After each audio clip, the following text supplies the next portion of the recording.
ആദ്യമേ തന്നെ പറയട്ടെ, ഇത് ഒരു അനിമോൾ PR വീഡിയോ ആണ്.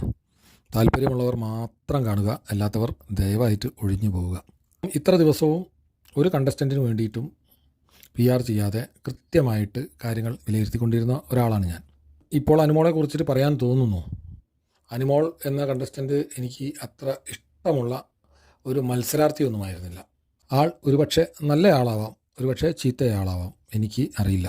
സ്റ്റാർ മാജിക്കിൽ നിന്ന് കണ്ട പരിചയം മാത്രമേ ഉള്ളൂ. ബിഗ് ബോസിലുള്ള മത്സരാർത്ഥികളിൽ നിന്ന് ഒരു പടി ഉയർന്നു നിന്നു കഴിഞ്ഞ ആഴ്ച. അത് സമ്മതിക്കാതെ പറ്റില്ല.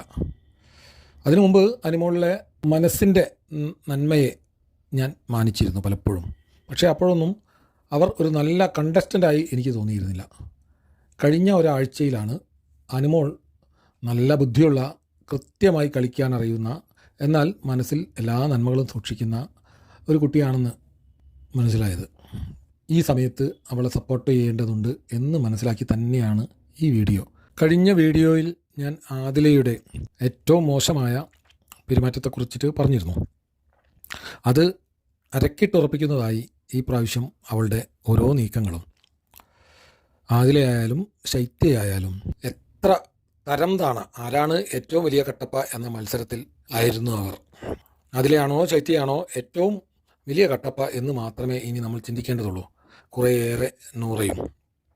നൂറ വ്യക്തിപരമായി നോക്കുകയാണെങ്കിൽ നല്ലൊരു വ്യക്തിയാണ്, നല്ല സ്വഭാവശുദ്ധിയുള്ള, നൈർമല്യമുള്ള ഒരാളാണ്. പക്ഷേ ആദിലയോടുകൂടി ചേരുമ്പോൾ പാലിൽ മണ്ണെണ്ണ ഉറ്റിയതുപോലെ തന്നെ നൂറയെയും നമുക്ക് തോന്നും. ഒരു കാര്യം പറഞ്ഞാൽ അത് കേൾക്കാനുള്ള ഹൃദയവിശാലത, അല്ലെങ്കിൽ അത് ആക്സെപ്റ്റ് ചെയ്യാനുള്ള ഒരു ഹൃദയവിശാലത നൂറയിലുണ്ട്.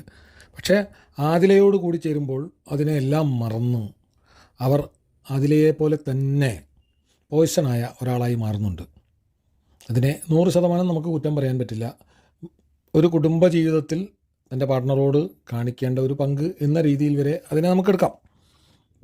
എന്നാലും ഈ നൂറ, ആദില, അനു, ഈ സൗഹൃദത്തിൽ അനു കാട്ടിയ മര്യാദയുടെ 1% പോലും ഇവർ ആരും തിരിച്ചു കാട്ടിയിട്ടില്ല. വിട്ടുനിന്ന ഈ കൂട്ടത്തിൽ ഞാൻ ബോധപൂർവം തന്നെ ഒഴിവാക്കിയ ശൈത്യയും. ശൈത്യ എന്ന് പറയുന്നത് ശബ്ദം കേൾക്കുമ്പോൾ വളരെ പാവമെന്ന് തോന്നുകയും എന്നാൽ അത്രയേറെ വിഷ സ്വഭാവമുള്ള ഒരാളുമാണ്. ശൈത്യ അവിടെ നിന്നുകൊണ്ട് തന്നെ അനുവിനെ ദ്രോഹിച്ചതിന് കണക്കില്ല. അനു സ്വകാര്യമായി പറഞ്ഞ കാര്യങ്ങൾ അത്രയും അതിൽ തൻ്റെതായ പങ്കും ചേർത്ത് അപ്പോഴും പിന്നെയും ശൈത്യ പറയുകയുണ്ടായി. എന്നാൽ അനു